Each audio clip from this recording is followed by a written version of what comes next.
Shariatpur civil surgeon অফিসে নিয়োগে জালিয়াতির অভিযোগে দুদকের অভিযান। রুদ্রবার্তা প্রতিনিধি পাঠানো প্রতিবেদন ও ভিডিও চিত্র নিয়ে বিস্তারিত।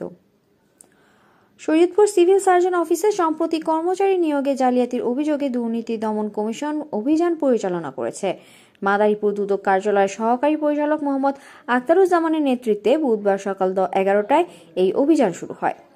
দুদক কর্মকর্তারা সিভিল সার্জন অফিসের বিভিন্ন ফাইল পর্যালোচনা করে প্রাথমিকভাবে নিয়োগ প্রক্রিয়ায় কিছু দুর্নীতির সত্যতা পেয়েছেন। জানা গেছে, সম্প্রতি 47 জন কর্মচারী নিয়োগ দেওয়া হয়, যার মধ্যে নিয়োগ বাণিজ্য ও বিভিন্ন ধরনের জালিয়াতির অভিযোগ ওঠে। এছাড়া দুদক কর্মকর্তারা একজন বিশেষ প্রার্থীর বিষয়ে তদন্ত করছেন, যার নাম নুসরাত জাহান। তিনি স্বাস্থ্য সহকারী পদে উত্তীর্ণ হয়ে চাকরিতে যোগদান করেছেন।